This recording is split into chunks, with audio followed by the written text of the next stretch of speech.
I walked into the packed divorce courtroom where my daughter-in-law sat cross-legged, lips curled in defiance, as her attorney declared coldly, "Her husband has no value, and the assets must be split in half."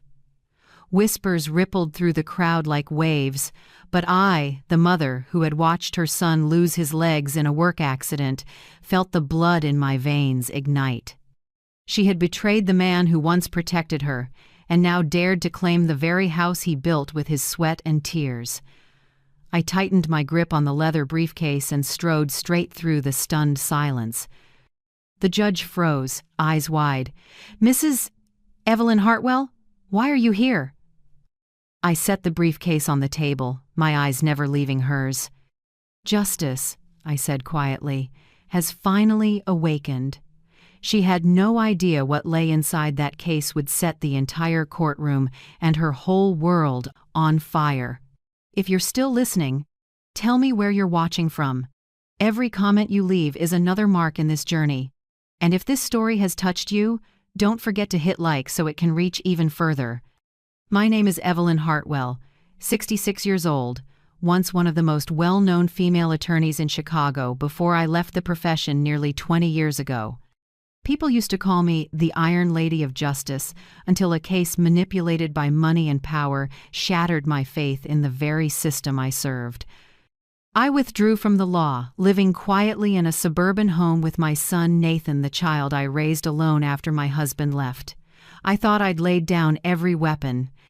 But life always finds a way to pull you back, especially when someone dares to touch the one sacred thing I have: family. That morning the courtroom was jammed, sunlight slanting through frosted panes onto the worn wooden bench.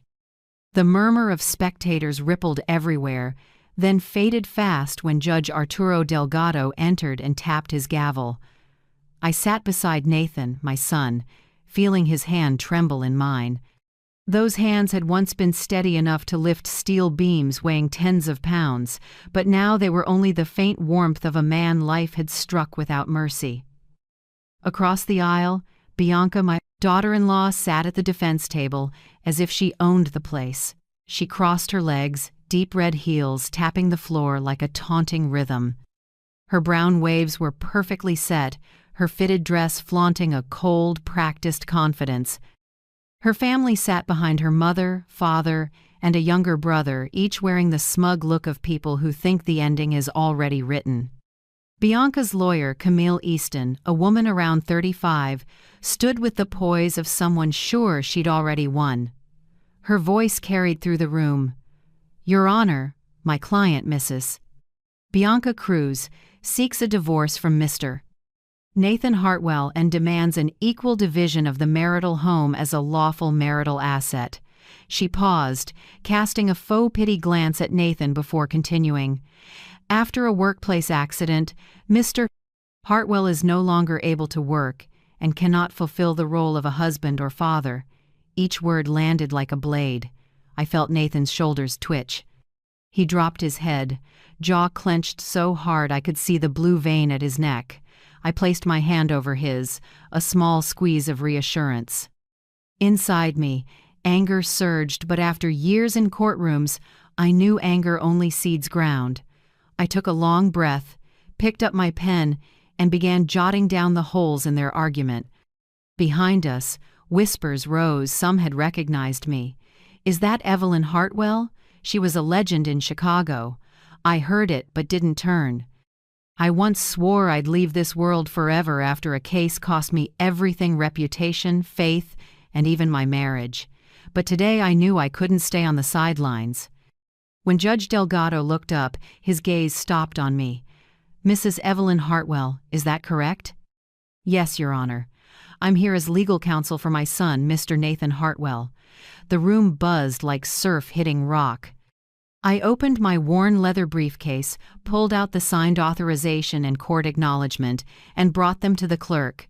Delgado reviewed them, then looked up with an expression mixing respect and caution. "Are you certain you want to handle this case yourself?" he asked. I answered plainly, "I've let others speak for too long. It's time to speak with the truth." Camille gave a small laugh, a touch of scorn in it. I didn't expect you to still be interested in the work after so many years of silence. I turned to her with a thin, blade-like smile. I didn't come back for interest. I came back for justice. Silence fell. Delgado cleared his throat, trying to restore formality. He tapped the gavel lightly and announced a 10-minute recess to verify my legal representation. I returned to the bench and looked at Nathan. His eyes were wet, full of shame and pain. I said softly, "I'm here now, Nathan. You're not fighting alone." He nodded, lips moving without sound. In his eyes, I saw something break and something kindle, a sliver of hope among the ruins. Bianca's irritation showed. She leaned back, arms folded, and whispered something to her attorney. I couldn't hear the words, but I recognized the look she shot me, part arrogance, part fear, the look I knew by heart from decades in court. When the hearing resumed, Delgado confirmed my representation. Camille objected, but he answered succinctly. "Mrs. Hartwell is a former member of the Illinois Bar. Her status is fully valid." A dry chuckle slipped from Bianca, but died quickly when I met her eyes. I could see her face shift, no longer the same easy confidence. "I believe justice will not be mocked," I said, low and clear, "and today I intend to prove it." Bianca curled her lip, mocking. "Justice? At your age, that's just an old story." I shrugged, smile unchanged. "Maybe, but old stories are often the ones that keep people up at night." The courtroom held its breath. Delgado watched us, then nodded to begin the next presentation. Camille restated the divorce demands, attaching medical evidence of Nathan's injury, photos of his legs in casts, and reports of reduced income. I listened quietly, marking every weak seam. They were trying to paint a portrait of a crippled, useless man to justify greed and betrayal. When Camille finished, Delgado turned to me. "Mrs. Hartwell, would you like to speak today?" I stood and tapped my pen lightly on the file in front of me. "Your Honor, their evidence is full of gaps. But I'll reserve my response for tomorrow when everyone can watch the truth come to light." I closed the briefcase. The sound cracked through the room. Eyes swung toward me, the silver-haired woman with a cool gaze and steady voice, burning inside like fire. The hearing ended with Judge Delgado's decision to recess and allow supplementary evidence to be verified. I rose, gathered my files, and looked at my son trying to steady himself on weakened legs. I walked over and murmured, "Now go rest. Tomorrow everything changes." Across the aisle, Bianca gripped her handbag and forced a smile, lips trembling. She didn't yet know the game had shifted to my hands, the same hands that once wrote arguments that made Chicago hold its breath. And in the briefcase I carried lay things that could upend the entire board evidence that wouldn't just cost her everything, but would collect the debt from the reputation she thought she could buy. My son's divorce trial had only begun, but for me this was the last battle of my life, not just to reclaim a house, but to reclaim justice for a mother who'd stayed silent too long. I've often asked myself why some wounds don't heal after decades. Maybe because they aren't in the flesh. They're carved into memory, buried until someone brushes the dust and wakes them. I still remember that autumn night when my husband, Martin, set his dinner knife down and spoke in a hollow tone like reading a memo. "Evelyn, I'm leaving. I found a different direction for my life." I froze in the kitchen, ladle in hand, not grasping what I'd heard. On the table, the stew I'd cooked all day still steamed, its spices mixing with his cigarette smoke. Nathan, only 10 then, sat at the end of the table, wide-eyed, watching his father pick up a suitcase clearly packed in advance. The door opened, and headlights from a car in the drive stretched his shadow across the tile like a tear in the night. I didn't manage a word, just watched his figure fade toward the road to the suburbs, where a wealthy widow's mansion waited. People said she'd inherited a real estate company, but to me she was simply the woman who took my child's home. Nathan ran after him, crying, calling, but the engine swallowed every sound. That night I stayed by my boy, listening to rain drum the tin roof. He buried his face in a pillow, shoulders shaking. I stroked his hair and bit my lip so I wouldn't cry. If I collapsed, what would he hold on to? I whispered one sentence, so soft it was almost air. As long as I have you, I'll stand. I kept that promise for 30 years. The months that followed were a chain of weary days and stubborn nights. By day, I was a bookkeeper at a small firm on Chicago's South Side. By night, I did the books for a corner store, then a sewing shop, anything for a few extra dollars to cover rent and tuition. Every morning I biked Nathan to school, sometimes wading a flooded stretch of road. Clothes soaked, fingers numb, but his laugh made me strong. Nathan was my solace. He studied hard, never complained. When other kids' dads picked them up, he'd adjust his backpack and say, "It's okay, Mom, it's just us." I can't count the all-nighters we spent over textbooks. I only remember when morning bells rang, I'd sneak a look at his sleepy face and tell myself, this will be worth it. In high school, he dreamed of becoming a civil engineer. I knew it wouldn't. Be-easy college tuition then was higher than half a year of my income, but I wouldn't back down. One afternoon, he noticed my wedding ring missing from the little wooden box. "Mom, where's Dad's ring?" I smiled and kept my voice light. "I traded it for a chance at your future." That night, I heard him crying in his room, and I didn't go in.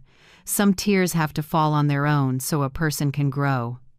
Then, one April day, Nathan burst through the door with a white envelope, out of breath. "I got in, Mom. Illinois Tech accepted me." I froze for a heartbeat, then hugged him tight. After almost a decade, I cried for joy. In college, Nathan studied and worked construction. He didn't fear sun or mud, and they started trusting him with important tasks. I still sent support money, even if it was only a few dozen dollars a week. On his visits home, he'd say, "Mom, I'll pay it all back soon, I promise." And he did. After graduation, Nathan joined a major construction firm and rose fast because of his discipline and grit. I remember the day he took me to see a suburban lot, the same area we used to pass and admire houses lit up from afar. He said, "I want us to have a place we can truly call home, Mom." We saved every dollar, skipped every luxury. On weekends, I brought lunch to the site. Sweat beaded his brow, but he grinned. "Just a few more months, and you'll have a home of your own." When the little 2-story house was done, Nathan handed me the keys.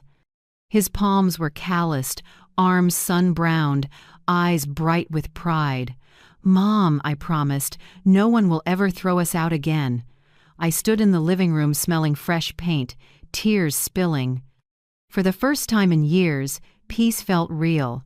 I hung a small photo on the wall of the two of us outside our old apartment as a reminder of how far we'd come. Those first evenings in the new house, I'd sit on the porch listening to crickets in the quiet sky. Inside, Nathan played soft, jazz, and read on the couch. No more arguments, no more silhouettes walking out into the night.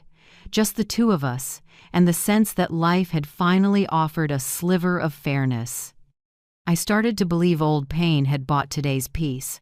Nathan said he wanted me to quit working, to rest. I only laughed. I'm not sure I know how to rest. But deep down, I believed the struggle was over. I bought a lavender pot for the kitchen window.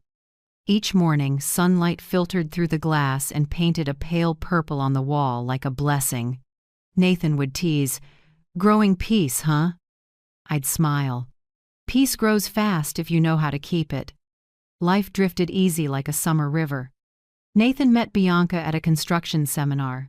She was young, lively, sweet, so sweet even I liked her. When they married, I believed he'd finally found what he'd missed in childhood. In the early years, I watched them laugh in the kitchen, talk about having a baby, and felt the weight lift. Then Lily was born with her father's bright eyes, and the house filled with laughter. I thought my life had come full circle from loss to renewal. But I was wrong. The peace I thought I was growing was a thin layer of soil over a hidden ravine. Tiny cracks appeared in ordinary places, late-night calls, unannounced trips, Bianca's sidelong glance when I asked about money. I never imagined the happiness I'd guarded with my youth would be smashed by the very woman I'd once called daughter. But that's a later chapter. In that moment, in the first house my son built with his own hands, I still believed peace was real, even if it was the calm before a storm. The accident came on a morning that seemed like any other. Nathan had left early with the lunch I packed. I stayed to tidy up and start dinner. At 7:30 a.m., the phone rang. I remember the tone, long, insistent, and when I picked up, a shaky voice said, "Mrs. Hartwell, I'm the site supervisor. Nathan. He was electrocuted. EMS is taking him to the hospital." I went numb, my body emptied of blood. The phone slipped from my hand and hit the floor with a hard crack. Images crashed over me, his smile that morning, his promise to be home for dinner, the sparkle in his eyes talking about a new project. I grabbed my keys and ran out like someone unhinged. At the hospital, the corridor stretched under harsh fluorescent lights. The disinfectant smell made me nauseous. When the doctor came out, I saw the gravity in his eyes before he spoke. The shock didn't take his life, but the fall from scaffolding more than 30 feet high severely damaged his legs. Nerves and muscle tissue are affected. He may walk, but he'll need crutches for life. It felt like a blade through my chest. The words "for life" echoed. I nodded, keeping steady, but when I looked through the window and saw his legs wrapped from thigh to ankle, tears flooded. For 3 days I stayed at his bedside. When Nathan woke, his first question was, "Mom, can I go back to work?" I held his hand, smiling with a broken heart. "We'll retrain, son. I'm right here." I learned everything the nurses taught: how to massage, muscle, stretch, and set a cane at the right angle. Every day I stood by his bed, lifting his leg inch by inch, counting softly. After the nurses left, I washed him, changed bandages, and quietly taped notes around the house. "Don't quit. You still have Mom." At first, Bianca came regularly. She brought chicken soup, fruit, even arranged flowers by the window. Whenever anyone entered, she took Nathan's hand and whispered, "I'll always be with you, no matter what." I wanted to believe. I looked at them and saw my younger self with Martin Faith still untouched. But faith is a thread fragile enough to snap with a single sigh.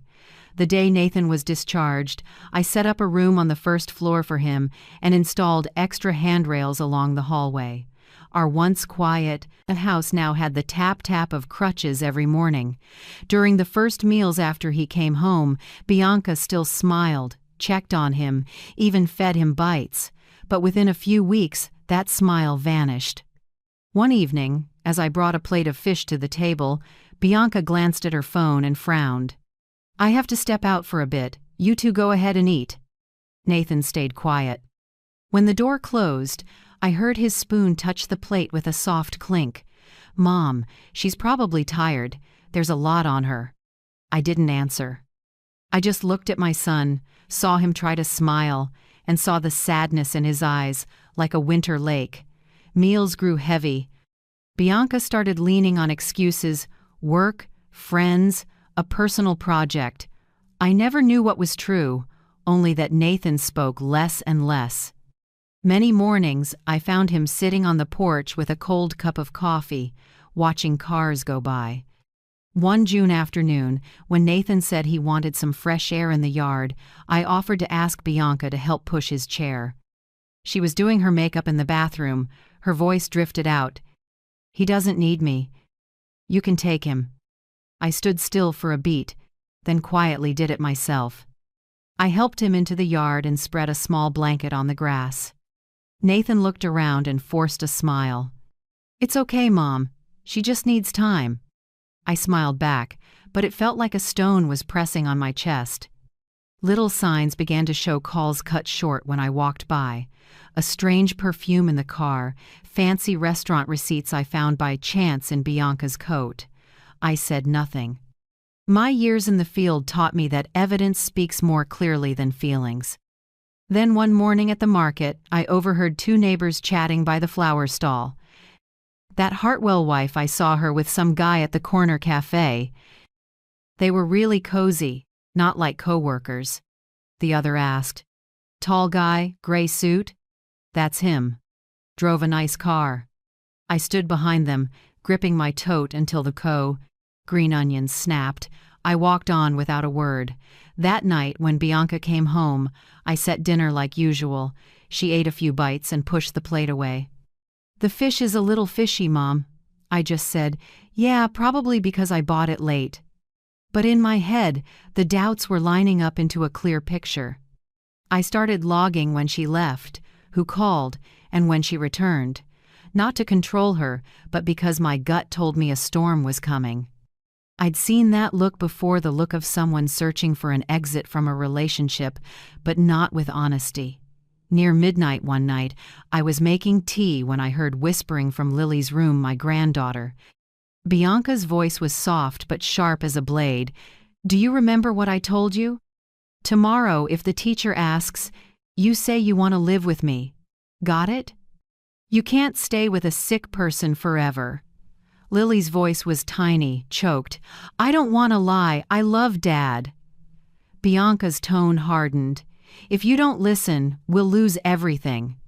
Is that what you want?" I stood in the hallway, heart pounding. My hand shook around the teacup, hot liquid burning down my wrist. Watching a mother force her 8-year-old to lie for custody made me want to burst in and scream. But I couldn't. I backed away into the dark. Every skill from my years as an attorney rushed back cold and precise. I understood. I had just heard the first proof of a legal scheme carefully planned to seize both assets and a child. I didn't sleep that night. I sat in the living room under a soft yellow lamp. Nathan tossed and turned, his legs jerking in pain. His face was gaunt, skin gray from medication. I wanted to wake him and tell him everything, but I stopped. He had endured enough. I wouldn't add to it. Instead, I opened my old leather notebook, the one I'd shelved years ago, and started recording details. Dates, times, words, expressions. I wasn't just a mother anymore. I was a lawyer again, gathering evidence for a case not yet filed. The next morning, I made coffee and sat on the porch. Bianca came out dressed to the nines, lips a bold red, drowning in perfume. She gave me a thin smile. "I'll pick up Lily after school and get dinner with a friend. Don't wait up." I nodded. "Go ahead, Bianca. And take care of yourself." She glanced up, surprised for a split second, then walked away. When her car disappeared around the corner, I took a sip of bitter coffee, hands resting on the open notebook. The sun was bright outside, but inside me was only cold. I knew the storm had truly begun, and this time, I wouldn't let it sweep away what I'd already lost once, because this fight wasn't just about splitting a house. It was about guarding the soul of the child who carries the Hartwell name, the only one in this home who still knows the difference between truth and pretense, love and calculation. And I, the one who once vowed, "As long as I have my child, I'll stand," now had to keep that promise again, not just for Nathan, but for Lily. That afternoon, the Chicago sky was a solid gray, low clouds sagging like they were ready to burst. I was warming up chicken soup when the doorbell rang, rapid, impatient. I wiped my hands on my apron and went to the door. As it opened, an expensive perfume washed in with Bianca's icy voice. Behind her stood a young woman in a gray suit, sharp features, eyes cold as metal. I knew who she was the second I saw her. Camille Easton, an attorney who handles high-asset divorces, someone I'd faced in a property dispute 15 years ago. I won that time. "Hello, Mrs. Hartwell," Camille said with a thin smile, voice flat. "We're here to talk about the future." Bianca said nothing, just strode into the kitchen and tossed a thick stack of papers onto the wooden table. Bold letters on the cover, "Petition for Divorce." I looked down. Steam from the soup rose into the scent of fresh paper and ink, forming a tight, choking smell. "This is a draft of the divorce," Camille said, flipping pages like a demonstration. "My client, Mrs. Bianca Cruz Hartwell, demands an equal split of the house, monthly support, and full custody of Lily." Nathan came in from the living room, leaning on his crutch. His face went pale. "Split the house?" he repeated, voice tight like he'd swallowed a stone. "I built that house." You built it," Bianca cut in. "But I live there. I contribute. And I'm not going to spend my life taking care of a cripple." My heart clenched. That word cripple fell from her mouth like a knife. Nathan staggered, gripping the edge of the table. I still remember my son's eyes when he heard his wife say that word. No mother forgets eyes like that. What about you? Have you ever witnessed a sentence that stabbed your heart like that? Write it in the comments. Sometimes sharing is the only way to soothe an old wound. Camille smiled, voice still polite. "We don't want to make things difficult, Mrs. Hartwell. If both sides can agree, my client won't ask for any additional assets." I lifted the papers and skimmed. The legal language spread out like a battle map. I could read the intent in every line. "This house was bought and titled before the marriage," I said evenly. "Under Illinois law, it's my son's separate property. There's no basis for a split." Camille tilted her head with a light smile. "I know you practice law, and I respect that. But I'm sure you haven't forgotten the doctrine of commingling assets. When a house is used as the marital residence over time, with investment or improvements made by both parties, money or labor, it can be considered a marital asset." She finished and flicked a glance at Bianca. A little victory signal. I nodded slightly, feeling that old mix of anger and clarity. They were trying to erode Nathan's ownership with a loophole, commingling the same. A tactic I'd seen countless wealthy people use to strip assets from the vulnerable. Nathan clutched the chair arm to steady himself. "What are you saying, Bianca? We can—" She turned to him, voice hard as stone. "Don't you get it? I'm done. You're not the man I married. I won't live with a burden." A sharp crash. Nathan had dropped his glass. Water spread in streaks, shards of glass glittering under the kitchen light. He bent, but his hands shook, and his crutch slipped.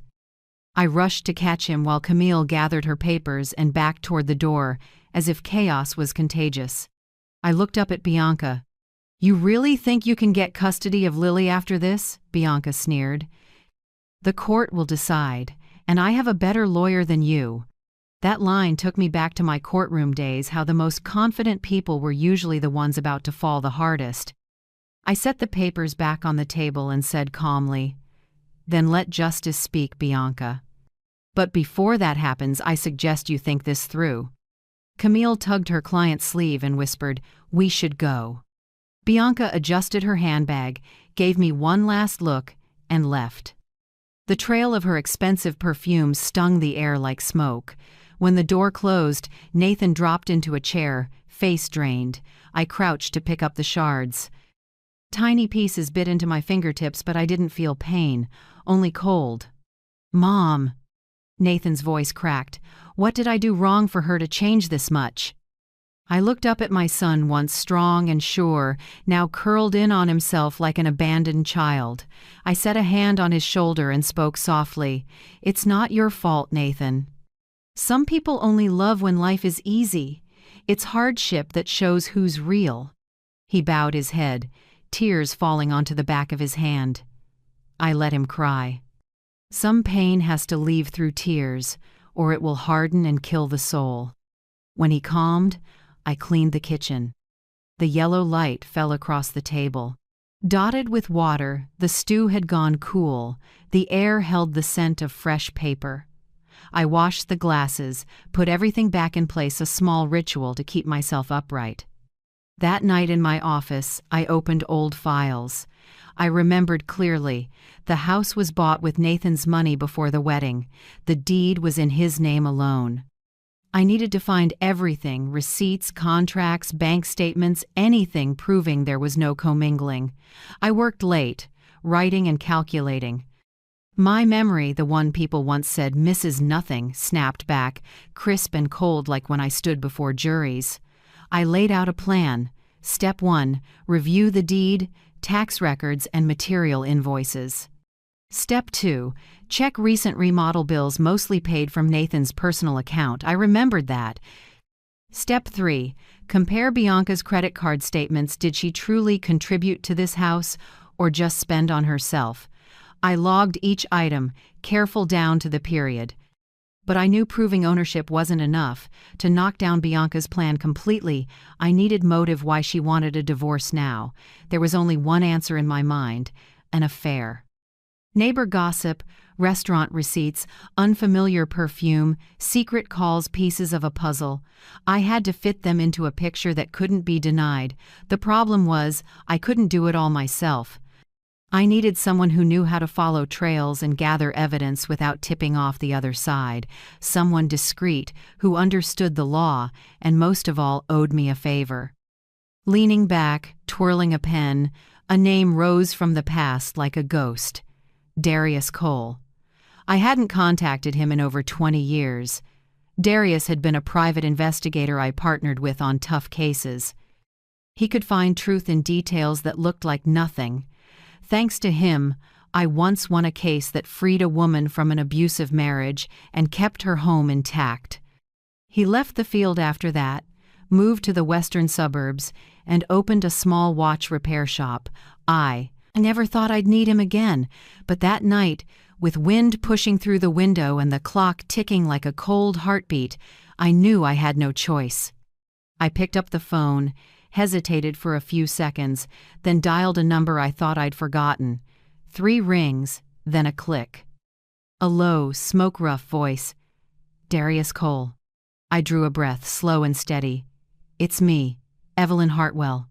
Silence stretched on the line. Then a soft chuckle, surprised and a little sad.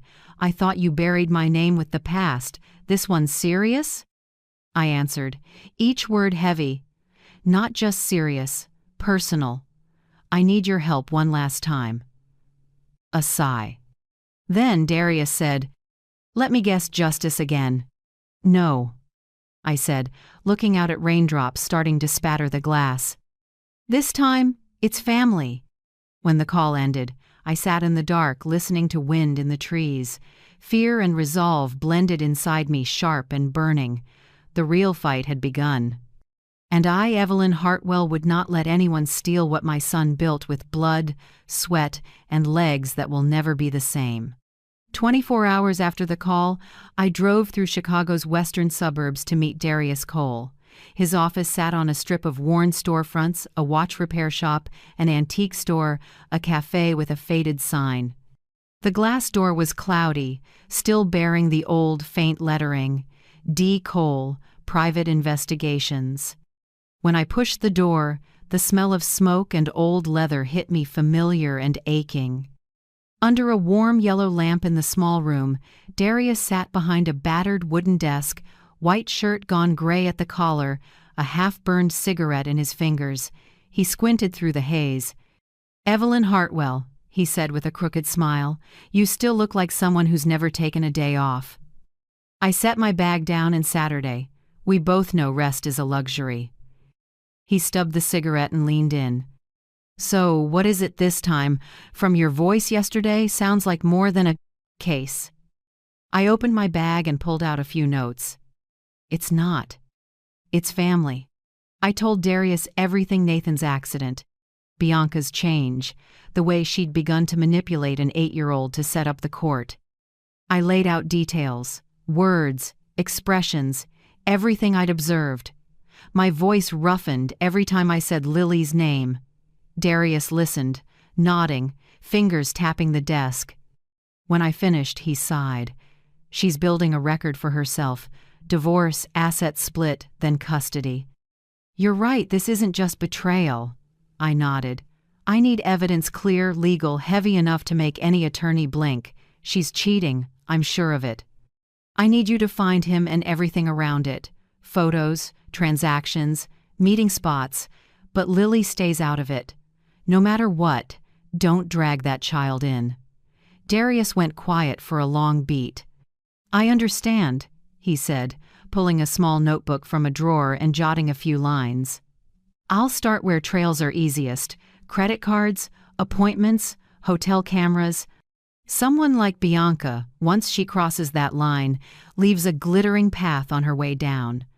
I managed a faint smile, but it didn't lift the weight. "We're old, Darius. I don't need a win for my name. I just need to protect my home." "You protected half this city," he said, voice low. "One little house won't beat you." We agreed. He'd tail Bianca quietly and document everything. I gave him Camille Easton's card so he could identify the friends and fixers around her. Before I left, Darius shrugged on an old leather jacket and half joked, "Last time I worked for you, I nearly got run out of town." "Let's hope this one ends with a few pictures." "I hope so too," I said, knowing full well a bigger storm might be waiting. 3 days later, a brown envelope arrived with no sender, just a handwritten note: "Open when you're alone." I waited until Nathan was asleep and the house was silent, then locked my office door and flipped on the desk lamp. Light washed over the envelope, picking out the creases. I opened it carefully. Inside was a stack of photos, clear shots, nighttime frames, neon reflecting off wet pavement. In the photos, Bianca had her arm around a tall, silvering man in a black suit, walking out of the Lakeview Crown Hotel, one of those places reserved for executives, and the well-heeled. Both were smiling, faces close. In the last shot, he held the car door for her, hand on her back in a way that was intimate to the point of brazen. Behind the photos was a packet: round-trip tickets from Chicago to Miami, high-end restaurant bills, bank statements with large anonymous transfers, and a membership card for an exclusive golf club under the name Preston Vale. I flipped through each page, and my heart turned to ice. I knew that name. Preston Vale real estate businessman, once splashed across the news for a string of scandalous romantic deals. Darius had even scrawled a note in his messy handwriting. Vale is notorious for luxury sponsorship cars, bags, houses, in exchange for which, when things sour, he uses contracts and the law to take everything back. Calling him the man who skins his lover's assets wouldn't be wrong. I set the photos down and tilted my head back, the room suddenly stifling. Bianca, the woman who once beamed on her wedding day, holding Nathan's hand and swearing forever, was now stepping into that ruthless game, willing to burn our home for fame and money. I folded the photos, slipped them into the envelope, and locked them in the safe. Nathan could not see these. His heart had been hurt enough. I knew that if he learned his wife was in another man's arms, he would crumble completely. I needed to keep this secret at least until I could turn it into a lawful weapon. That night, I opened my notebook again and drew an evidence map. Arrows linked the details: infidelity motive to divide, assets, motive scheme, to force the child to lie, forcing the child to lie, plan to seize custody, everything connected like a precise system that could collapse if the right pin was pulled. I needed that pin. At the top of the page, I wrote 3 bold words: objective, the truth. The next day, I met Darius at the old cafe by the river. He arrived 10 minutes late, coat soaked with rain, but still smiled. "Told you this one's worth coming out of retirement." He handed me another file, thinner, but it took my breath when I opened it. Inside were printed internal hotel emails showing Bianca had booked under the alias C. Rivera, with a note, paid with Vale's card. There was also a dinner bill from Le Jardin Rouge main course, double filet mignon, and 2 glasses of French wine totaling nearly $400. "I found more," Darius said, lowering his voice. "Vale's in a financial squeeze. He's done this with at least 3 women, put assets in their names, then used the law to claw them back. I suspect Bianca is the next mark, or an accomplice if she knows." I looked out through the rain-dappled window, city lights blurring on the river. "A woman like Bianca will never be the victim," I said quietly. "She calculates. She thinks she's running the board. "And you?" Darius asked, lighting a cigarette. "I don't play," I said. "I end it." He chuckled and coughed through the smoke. "Still the Evelyn Hartwell I know. That evening at home, I rechecked everything. I had proof of infidelity, photos, receipts, plane tickets, irregular financial trails, transfers from Preston Vale. Potential witnesses, hotel staff, limousine driver, golf club employee, proof of coercing a child to lie, the overheard conversation I recorded. I sorted them by category, labeled them, and stored them carefully in the safe. Each time the lock clicked shut, the metal thud felt cold but powerful, like the seal of justice. I knew what I had could flip the trial, but I wasn't ready yet. Everything had to be perfect, no loopholes, no easy rebuttal. I sat and made another short list. Witnesses to subpoena. Lakeview Crown front desk clerk handled the C. Rivera Reservation, Starline Car Service limousine driver who chauffeured Bianca and Vale, Le Jardin Rouge manager who can confirm the two-person reservation, Mrs. Noser, Davis neighbor who saw Bianca with the strange man, and if necessary, Darius Cole, independent investigative witness. When the list was done, I looked up at the family photo on the wall. In it, Nathan held Lily on his shoulders, and Bianca stood beside him, her hand in his. Their smiles then were bright like they could never fade. Now it was just the two of us, Nathan and me, trying to save what was left after a storm called false love. I stood, locked the office, and turned off the light. In the dark, the rain's steady rhythm sounded like the city's heartbeat easing into sleep, but I didn't, because I knew come morning it would be time to bring this evidence into the light. And then, mask by mask, they would fall, revealing the true face of betrayal, polished, cold, and rotten to the core. On the first day of hearings, Chicago was shrouded in fog. I remember each step up the courthouse stairs, the chill of granite through my heels, the smell of old paper and strong coffee drifting down the corridor, and the curious eyes that followed. Courtroom 3 was packed. Reporters crowded the back rows, camera lenses peeking over shoulders. I heard the whispers, "Is that her, Evelyn Hartwell, the defense queen from back in the day?" I didn't react. It had been a long time since that name meant anything in legal circles, but fate has a way of pulling you back to your battlefield, only this time I wasn't fighting for distant ideals. I was fighting for my son's roof. Judge Delgado entered, his black robe moving like a quiet wave. An old colleague, careful, principled, with a recorder's memory. We shared a small nod greeting and a silent acknowledgement that this wouldn't be an ordinary trial. Bianca's attorney, Camille Easton, led off. She stood straight, confident, and spoke in a measured cadence, her words crafted to evoke pity and judgment at once. "Your Honor," Camille began, "this marriage is beyond repair. My client, Mrs. Bianca Hartwell, is a young woman in her prime, forced to care for a husband who is disabled and diminished in both capacity and spirit. She isn't seeking pity, only a chance to start over and raise her child in a healthier environment." I felt myself go colder word by word. Disabled. The word rang again twice in a matter of weeks, this time from a stranger, delivered with the confidence of someone who thinks she understands Nathan's pain. Camille paused and glanced at my son. Nathan tried to stand to introduce himself. He braced on two crutches, fighting for balance, face tight with pain.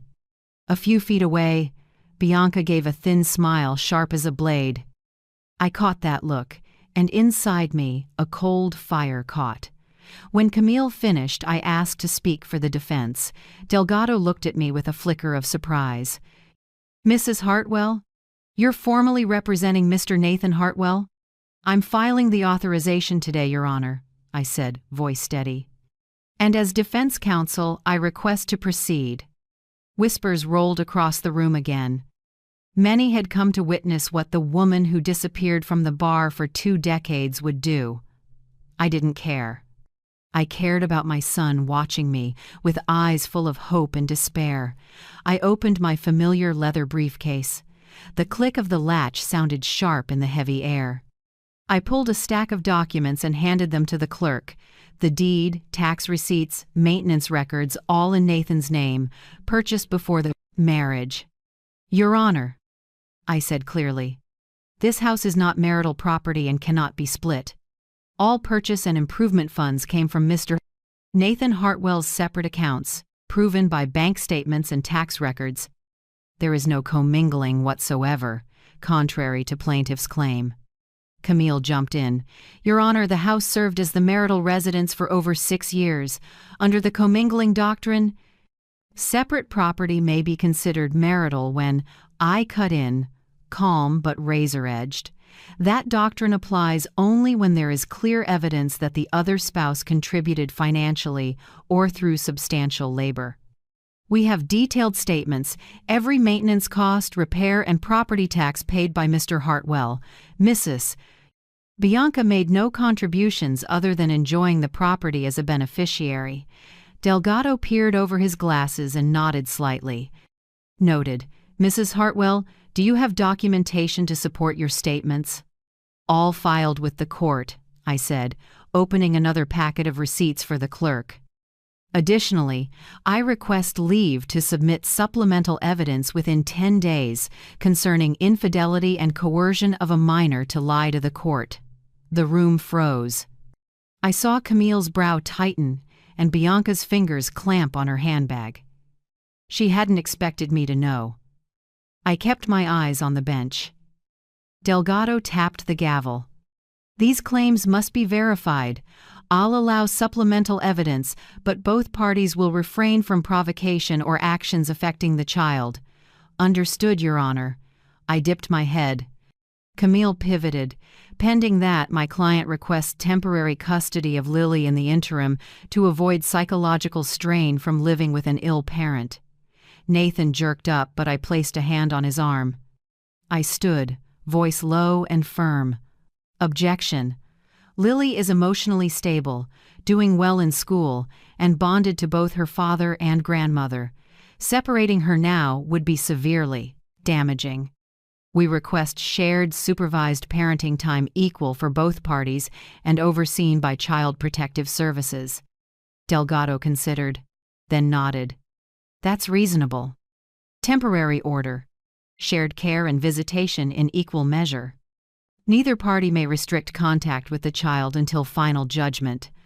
I saw Bianca bite her lip, eyes sharpening, while Camille scribbled notes, calculating the next move. Nathan exhaled, but I only squeezed his hand gently. The war was long, and this was just the overture. When court adjourned, the hallway surged. Cameras clicked. Reporters pressed in. A middle-aged man thrust a mic forward, excited. Mrs. Hartwell, a word about your return after nearly 20 years? People are calling this the comeback of the defense queen. I paused and looked at him, then answered slowly. I'm not back to beat anyone. I'm here to protect my own and justice, even if sometimes it has to be woken by pain. Silence fell for a beat, then flashes popped again. I walked on without looking back. Behind me, I heard the murmurs. She's still got it. Evelyn Hartwell, still sharp as ever. Outside, Nathan waited, leaning on the car. When I reached him, he managed a thin smile. Mom, you really shut them up. I took his hand. They're only quiet for now, son. To truly win, we need the truth. And the heaviest blow is still in my hand. I said nothing more, but in my mind, I pictured the tiny USB locked deep in the safe recording, Bianca telling Lily to lie that she didn't want to live with her father, used at the right time, the right way. That evidence wouldn't just sink Bianca's case, it would expose the greed and cruelty behind her polished veneer. On the drive home, I looked out at the city, washed in late light. The streets were as noisy as ever, but inside me, a tide was rising. The battle had officially begun, and I, Evelyn Hartwell, who once walked away from justice out of disillusion, was Back to prove that no matter how the world shifts, the truth never loses its voice. The second hearing took place a week later. That morning was strangely dim, the air in the courtroom thick with expectation. I sat at the defense table, my hand resting on a small silver USB, the most crucial piece of evidence in the case. Part of me trembled, not from fear but from knowing too well, one procedural misstep and the whole case could collapse. Judge Delgado entered and nodded to both sides. Camille had arrived early, face tight but professional. Bianca sat beside her in a cream dress, eyes cold, lips pressed in confidence. Nathan sat at my side, thinner, tired but hopeful. As court began, Camille rolled out more arguments about Nathan's psychological instability after the accident and the need for Lily to live in a more stable environment. I listened, noting every weak seam. When Delgado asked, "Defense anything to add?" I stood. Chairs creaked, the room hushed. I opened my briefcase and took out the sealed USB. "Your Honor," I said, slow and clear, "I submit supplemental evidence and audio recording captured in Mr. Nathan Hartwell's home, demonstrating Mrs. Bianca Hartwell's coercion of a minor to lie to the court." Camille shot up. "Objection, Your Honor. The source is unverified, and recording my client without consent violates her privacy." I met her eyes, calm. "Your Honor, the recording was made in a shared area of the home where Mrs. Bianca had no reasonable expectation of privacy. Furthermore, the purpose wasn't to invade privacy but to protect the best interests of a child in accordance with the Illinois Child Protection Statutes."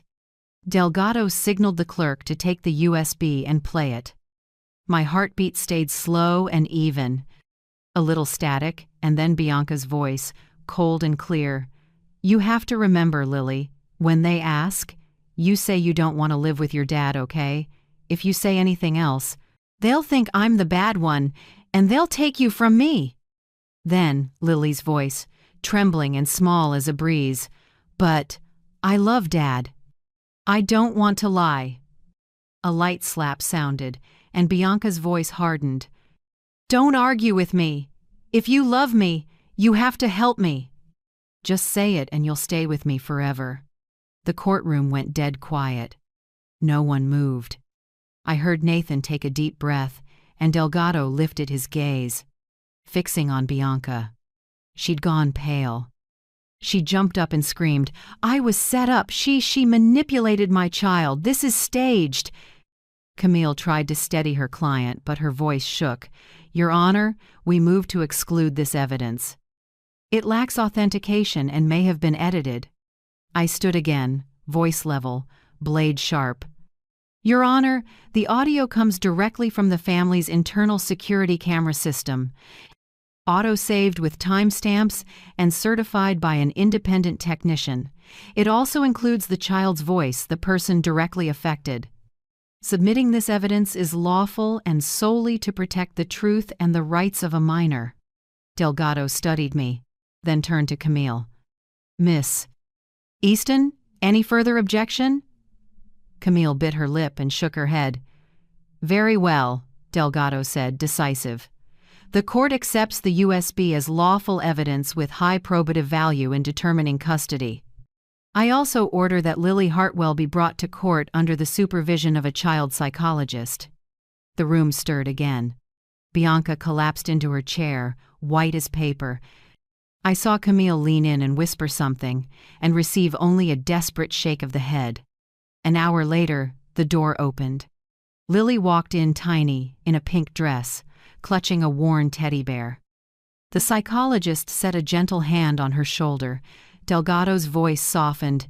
"Hello, Lily. Are you scared?" She shook her head, though her big eyes were wet. "Do you know why you're here today?"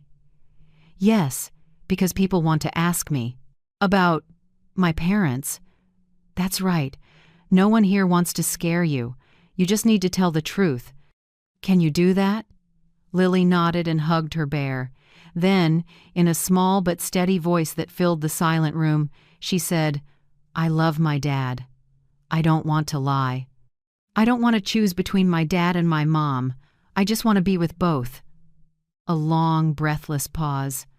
I saw Delgado bow his head slightly, and a few reporters quietly wipe their eyes. Nathan covered his face, his shoulders shaking. Bianca suddenly sprang up, screaming, "She told the kid to say that! Evelyn, she planted it in her head! I'll sue you for invasion of privacy." I stayed seated and looked at her with a calm, almost cold gaze. "No, Bianca," I said softly. "She just said what she truly feels. And you just showed this court you're willing to trample a child to get what you want." Delgado rapped the gavel, voice stern. "Order! I will not allow anyone to threaten or attack a minor witness. Mrs. Hartwell," he turned to me, "the court recognizes your effort in presenting this evidence lawfully. The recording will be treated as highly probative in determining custody." The gavel struck 3 times, echoing off the walls, spreading through the room like the heartbeat of justice. Camille bowed her head and gathered her papers. Bianca sat frozen, lips trembling, unable to speak. Her family seated in the back row kept their heads down. No one dared look up. Nathan turned to me, tears running down his cheeks. "Mom, I can't believe it. Can I really get Lily back?" I took his hand and squeezed. "Not get back, son. She's finding her way home." I stopped there, even though I still held heavier evidence receipts, photos and bank statements from Preston Vale. I didn't submit more. Not out of fear, but because the decisive blow must land at the right moment. Now the truth had spoken, and I wanted it to ring out pure, untainted by half. Spite. The hearing ended in silence. No one left right away. Everyone seemed to be processing what had just happened. I stepped out and felt a rush of cold air. In the hallway, reporters were waiting. Flashes popped and questions fired. "Mrs. Hartwell, have you really come back? Do you plan to practice again after this case? People are calling this the rebirth of the defense queen. What do you think?" I stopped, squinted against the lights, then simply smiled. "I'm not back," I said, voice low but warm. "I'm just standing where I'm supposed to, between the truth and a child who needs protection." The hallway went quiet again for a beat. Then cameras flashed, capturing me walking through the whispers, shoulders straight, silver hair catching the ceiling lights. On the courthouse steps, Nathan was waiting. He looked at me with a mix of gratitude and amazement. I set my hand on his shoulder and smiled. "See? Sometimes we don't need to shout to win. We just let the truth speak for us."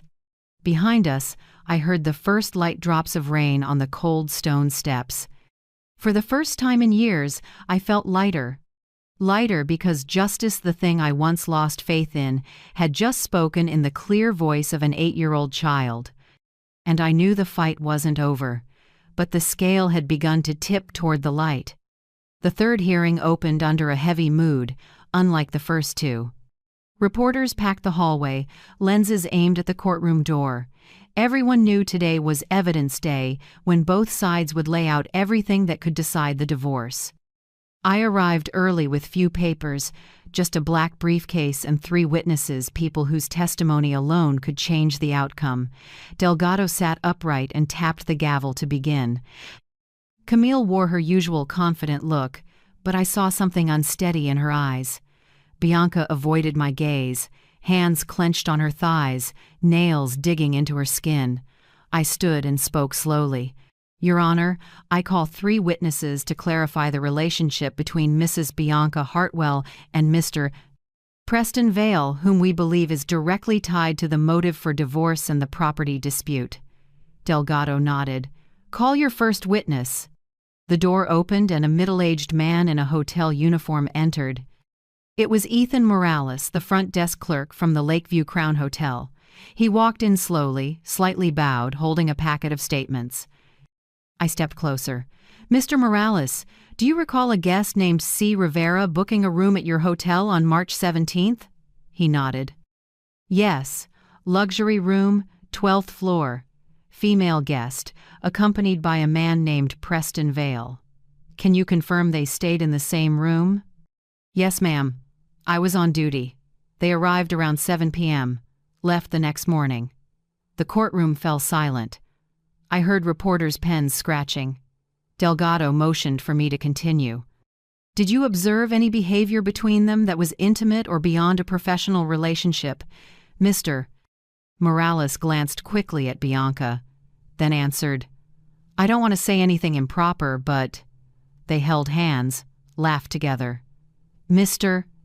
Vale called her sweetheart in front of me. Camille jumped up to object. Your Honor, this is subjective and doesn't prove infidelity. I turned to Delgado, steady.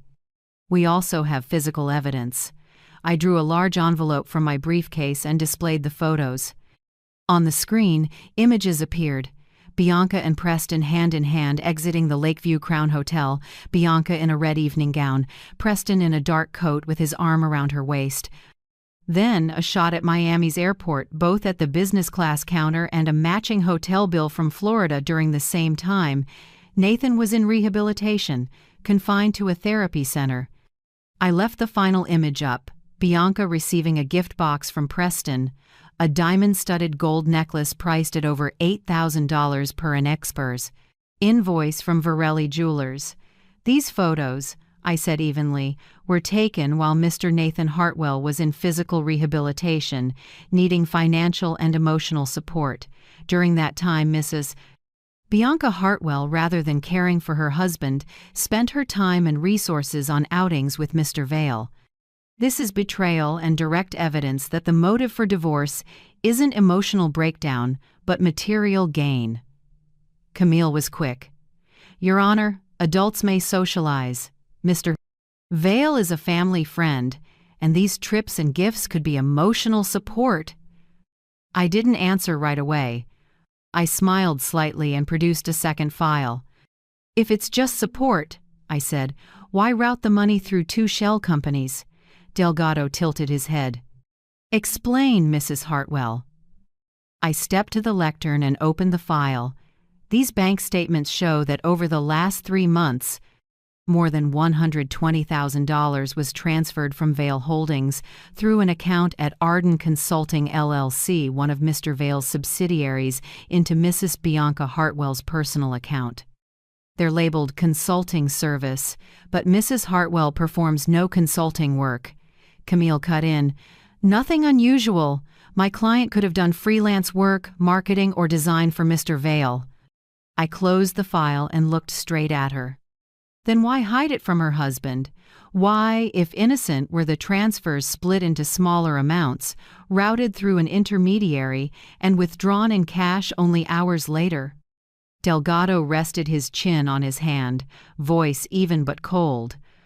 A fair question, Mrs. Hartwell. He turned to Bianca. Can you explain why these transfers were concealed? Bianca stammered, lips trembling. He helped me. I was struggling. It was nothing else. Delgado arched a brow. Financial help between friends, I understand, but totaling over $120,000 in 3 months through a shadow account? Do you find that reasonable?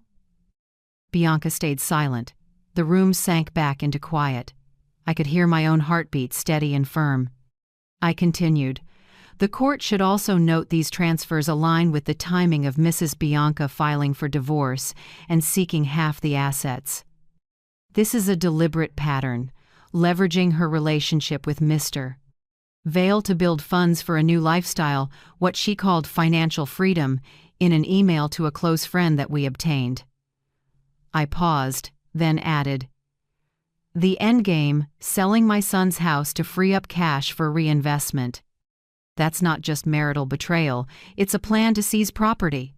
Camille tried one last counter, voice tightening. Your Honor, we haven't examined Mr. Vale. He can verify these were legitimate investments. Delgado looked to the clerk. Has the court's subpoena to Mr. Vale been served? Your Honor, the clerk replied, all 3 attempts were returned. Mr. Vale left the state of Illinois 2 days ago, with no forwarding address. A low rumble swept the courtroom. Reporters wrote furiously. Bianca hung her head, hands shaking. Nathan sat still, eyes wet but for the first time in months, bright. I took a deep breath. "Your Honor," I said, "given this evidence and the risk of asset dissipation, I move for an asset preservation order on the Lincoln Park home, legally owned by Mr. Nathan Hartwell. We request a temporary bar on any sale, transfer, or encumbrance until final judgment." Delgado reviewed the file once more and nodded. He lifted the gavel and spoke each word clearly. "The court grants Mrs. Hartwell's motion. The property at the Lincoln Park address is hereby placed under an asset preservation order. Neither party may sell, mortgage, or transfer title in any form until final ruling." The gavel's crack sounded dry and heavy. A ragged breath came from Bianca's row. She bowed her head, dark hair half covering her face.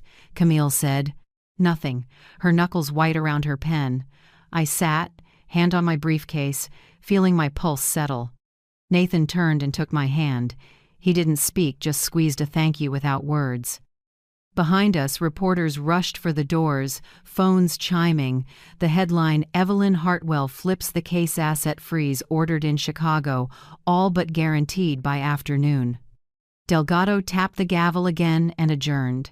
I stood, gathered my files.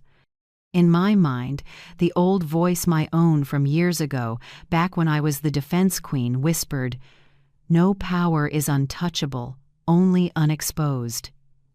Now the light had reached Bianca and the man behind her, Preston Vale. And I knew they had nowhere left to hide. Outside the courtroom, the sky had cleared. Thin sunlight spilled over the cold stone steps, flashing across the glass like a long blade of light. I lifted my chin and drew in the fresh air. Inside, there was no thrill of victory, only the calm of someone who had nudged justice back onto its track. The fight remained, but from here on, the board was mine. And for the first time in a long time, Chicago's morning felt truly beautiful. I thought that after the financial blow, Bianca would go quiet to salvage her reputation. I underestimated her arrogance. At the next hearing, the moment we began, Bianca suddenly stood, eyes blazing, voice tight but still defiant. "Your Honor," she said, turning toward the reporters, "everyone praises Evelyn Hartwell as some symbol of justice, but the truth is, she left the law not out of principle, but because of a humiliating failure. Everyone knows she lost that case horribly, was exposed by her own colleagues, then disappeared." A wave of whispers rolled through the courtroom. I saw Nathan pale. Delgado frowned but let her finish. Camille, apparently blindsided by the move, sat still, eyes down, as if she didn't want to watch her client sink further. I rose, refusing to be led by emotion. "Your Honor," I said, my voice low and steady, even surprising myself, "if the truth about my past helps clarify the character of those standing in this room, I'm willing to tell it." I walked to the lectern, fingers brushing the old leather briefcase, a companion through nearly 30 years of practice. "Yes," I said to the crowd, "I left the law 19 years ago after Richardson versus Stonehill Corporation, a case where I represented the families of 4 workers who died in a building collapse. They were poor, but I believed in justice and that my evidence was strong enough to hold the corporation accountable." I paused, remembering the smell of cement dust and the widow's cries. But the final ruling cleared the corporation. In my heart, I knew justice had been sold. I had no proof. I refused to be a pawn in a dirty game, so I walked away. Not because I lost, but because I refused to win by compromising with wrongdoing. A heavy silence settled. I opened the briefcase and took out an old newspaper, browned with age. Years later, the Chicago Tribune ran an investigation. They found that presiding Judge Harold Whitmore took more than $500,000 in bribes from Stonehill to fix the verdict. He was sentenced to 12 years. Here's a copy of the article. I can submit it if the court wishes. I handed it to the clerk and turned to Delgado. He stood there for a moment, then rose. His eyes, once my junior colleague, held undisguised emotion. "Your Honor," Delgado said, voice deep and firm, I confirm that at the time I worked under Mrs. Hartwell's guidance. She was the one who taught me professional ethics. Without her, I might have taken the easy path like many others. I have absolute faith in her integrity." The room was silent. Cameras stopped clicking. Nathan looked at me, eyes shining, astonished as if seeing a different mother than the one he thought he knew. I smiled faintly and looked back at Delgado. "Thank you, Your Honor. I don't bring this up for sympathy. I want only to say this: I'm not here for reputation or to settle old scores. I'm here for my family, and because this truth is worth standing up for one more time." Delgado nodded, respect plain in his eyes. "The record will reflect your statement." I turned to Bianca now, sitting quiet, face pale, eyes averted. The arrogance was gone, replaced by confusion and fear. I didn't need to say more. The truth had already answered. Perhaps realizing the tide had turned completely, Camille rose and spoke softly. "Your Honor, we request a brief continuance to review the evidence and prepare our response." I nodded. "We agree, Your Honor." Delgado tapped the gavel. "Court is recessed for 3 days for both sides to supplement their filings." I sat and gathered my papers. Nathan whispered, "Mom, I never knew you went through that. I always thought you left because you were tired." I placed my hand over his and smiled sadly. "No, son. I left to keep something more important than a name: my self-respect. In those brief 3 days, I didn't rest. I spent nearly all my time auditing the financial file, cross-checking every expense tied to Bianca and Preston. I brought in an independent expert, Nancy Kramer, a former IRS auditor. She went line by line through numbers, receipts, and the shadow accounts Darius had traced. "You've built this well," Nancy said, setting the file down. "I can confirm most of Bianca's spending shows signs of laundering. Money comes in, then goes out immediately, leaving no trail. This isn't just a marital ethics issue. It could be a financial crime if the court requests an investigation." I nodded and said quietly, "We don't need to go that far. Proving she did all of this for money is enough." Late one night, my phone rang. Darius. His voice was rough as ever, but with a hint of satisfaction. "Evelyn, you'll want this. Preston Vale just cut the cord with Bianca." I froze. "Cut the cord? How?" He transferred all personal assets into his sister's name, shut down any credit cards linked to Bianca, and changed his number. "My source says he smells a loss coming and wants to slip away from the scandal." I leaned back, feeling relief tinged with bitterness. "A man who lives off other people's money," I said softly, "is always the first to run when the storm hits." Darius laughed gravelly. "You used to say justice doesn't have to shout. It just has to stand. Looks like it's standing again." "Not yet," I answered slowly. "The last round is when people show who they really are. And you're about to land the finisher?" "I don't need to finish her," I said. "She'll finish herself." Darius chuckled and hung up. I sat alone in my office, the desk lamp glowing over neatly stacked files. A chill October draft slipped in through the window. I glanced at the small photo on my desk. Nathan and me on his engineering graduation day, our smiles bright in the Sunday.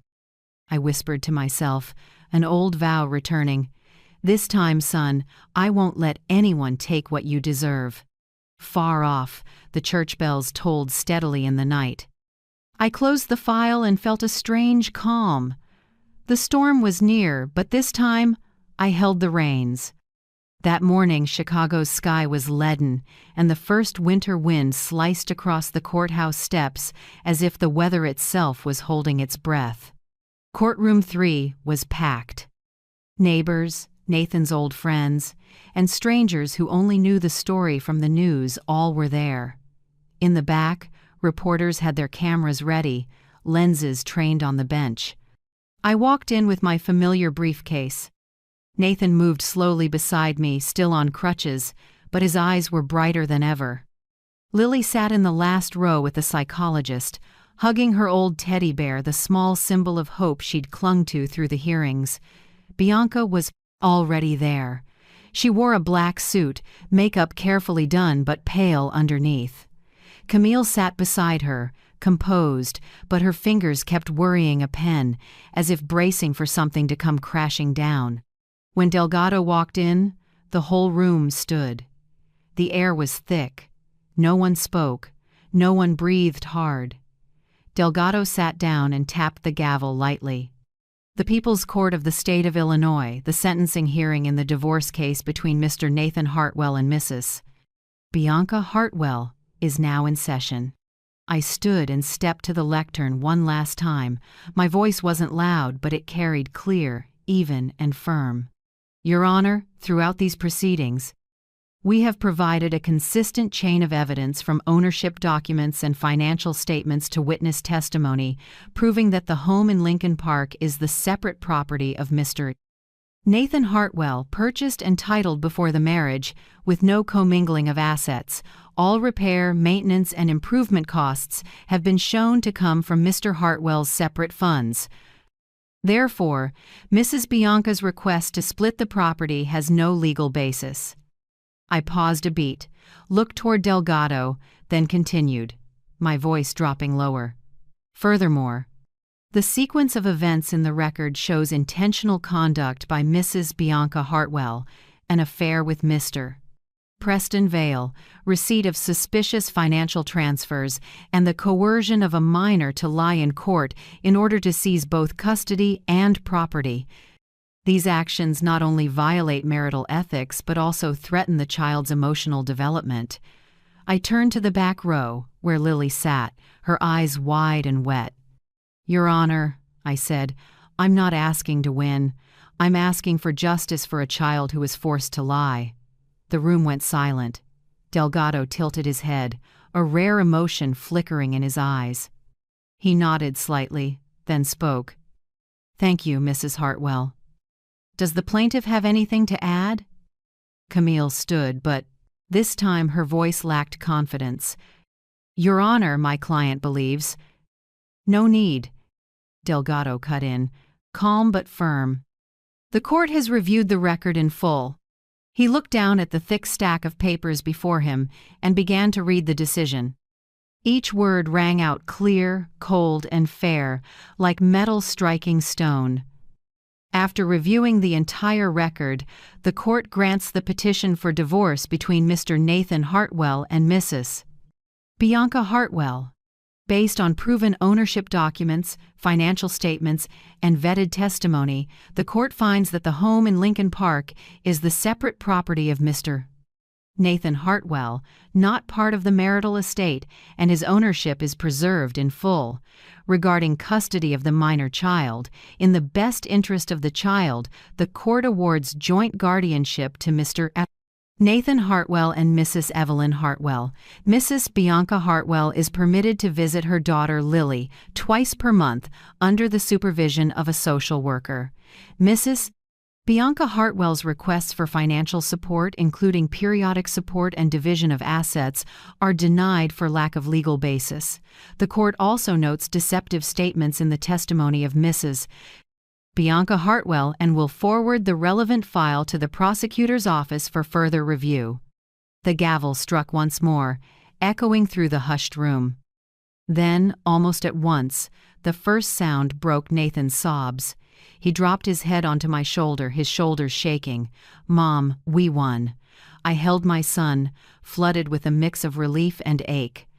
Not because of victory, but because to reach this day we lost so much time, tears, and a faith once torn to shreds. Lily ran over and wrapped her arms around us both. She hiccuped through tears. Grandma, Daddy, can we go home now? I nodded softly, resting my hand on her hair. Let's go home, sweetheart, our house is still there. A small round of applause rose from the back, at first just a few neighbors.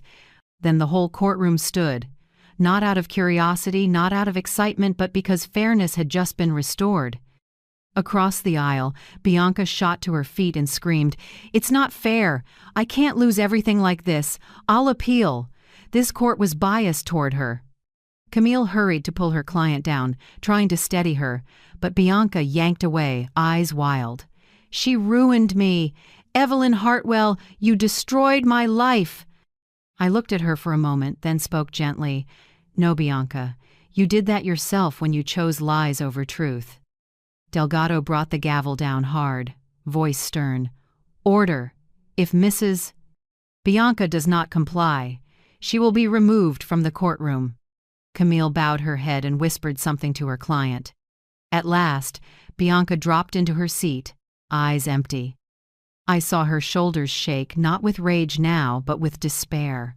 Her family quietly packed up, avoiding everyone's gaze.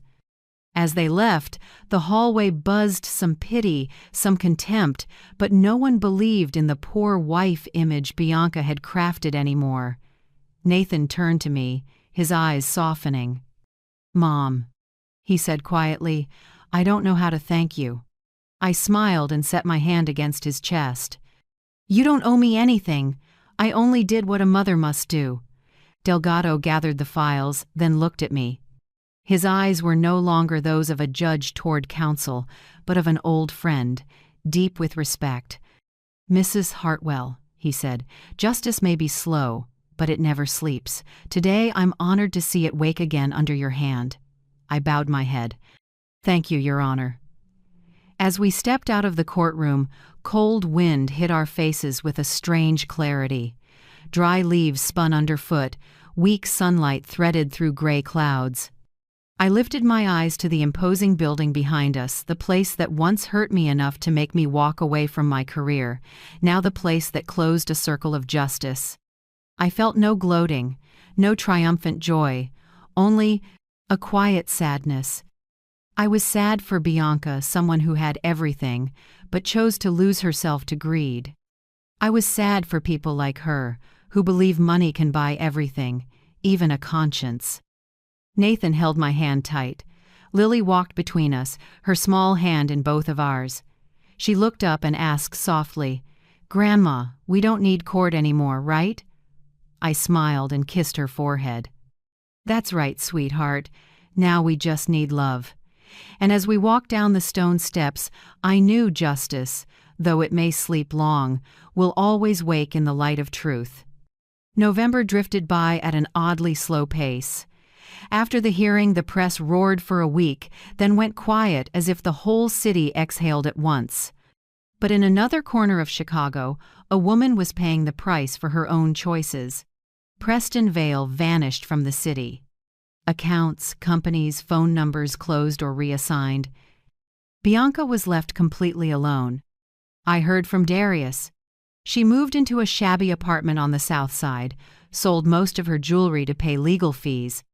The people who used to flatter her now slipped away, afraid to be tied to a name that had become a symbol of deceit. As for me, I chose not to look back. No resentment, no gloating. Just a small pity for a woman who had everything, a family, a daughter, a home, but traded it all for hollow glitter. In the days after the storm, I returned to what truly matters: healing. Nathan still had physical therapy every day. I went with him to the center, sat in the bright waiting room, listened to soft music and the steady roll of wheelchair wheels on wood floors. "How do you feel today?" I asked. Nathan smiled, sweat beading on his forehead. "A little better than yesterday. The doctor says a few more months, and I might ditch the crutches." I nodded gently. "One step at a time, son. Every step is a win." Every evening when we came home, Lily would run to the door, clutching messy drawings from school. She chattered about class, new, friends, and how her teacher praised her reading. Dinner had laughter again. The smell of baked goods filled the kitchen, blending with the sound of chopping vegetables and a spoon tapping a soup pot. I realized how long it had been since the house held that simple sound, the sound that makes you feel alive. Some afternoons I stood in the kitchen watching Nathan and Lily cut paper for cards, sunlight angling through the window to paint a gold streak across the table. It took me back to when Nathan was little, his eyes lit the same way whenever I brought home a small treat after work.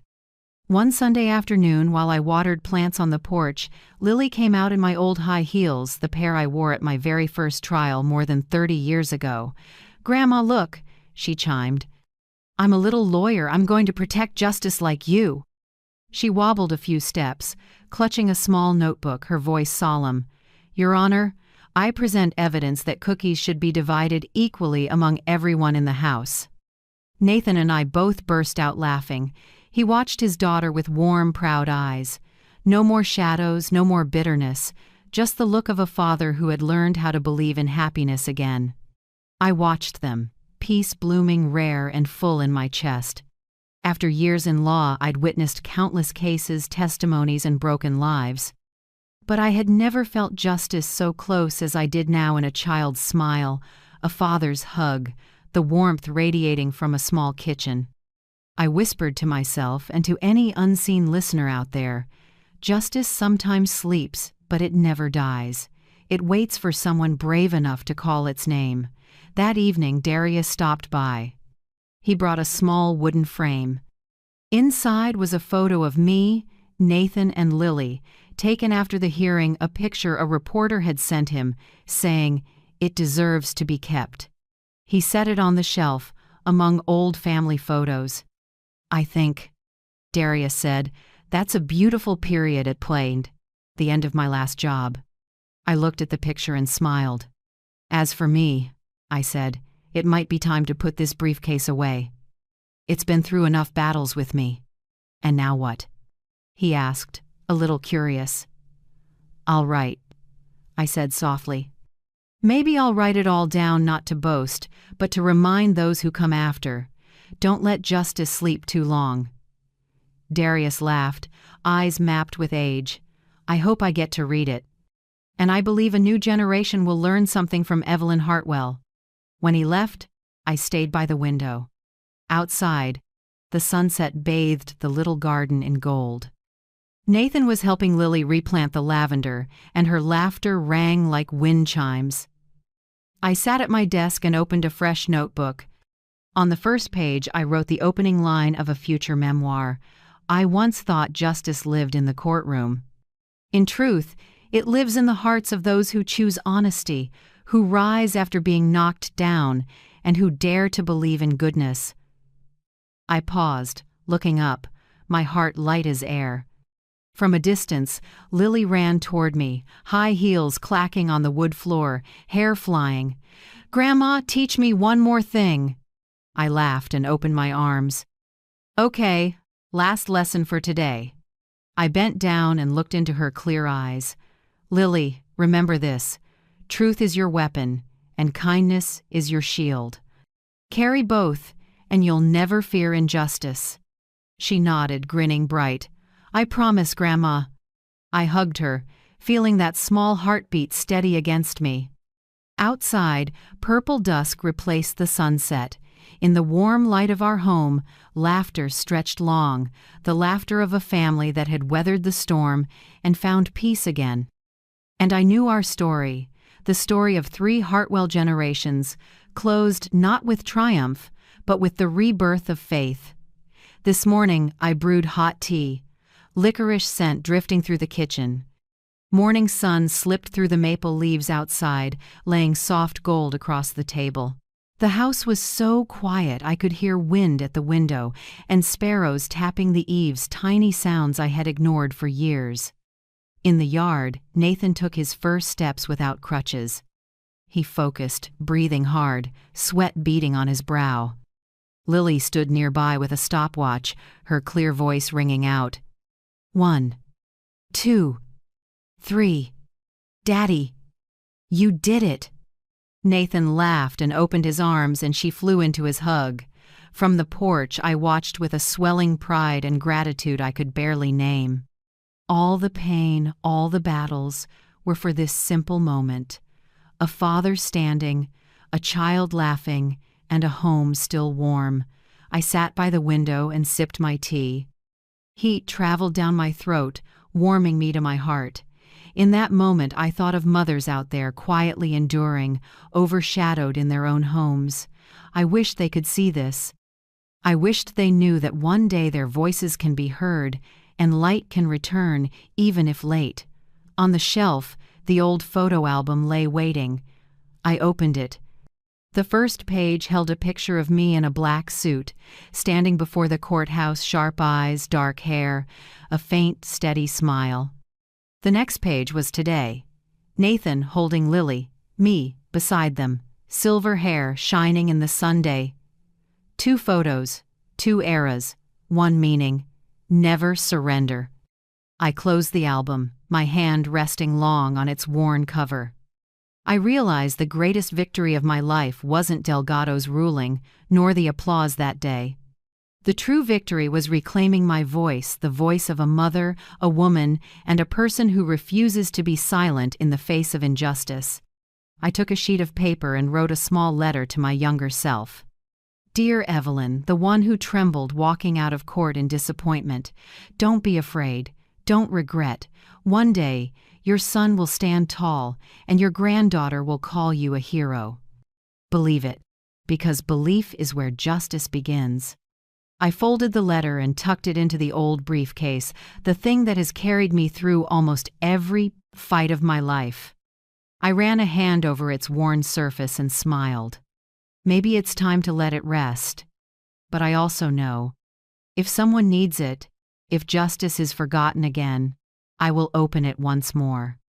The oven timer chimed in the kitchen, pulling me back to the present. Butter and cinnamon filled the house. A small cake, golden and gently cracked on top, cooled on the counter. I set it on the table and placed 3 little candles, not to celebrate victory, but to thank the kindness that still remains. Nathan stepped in from outside and leaned on the doorframe. "What are we celebrating, Mom?"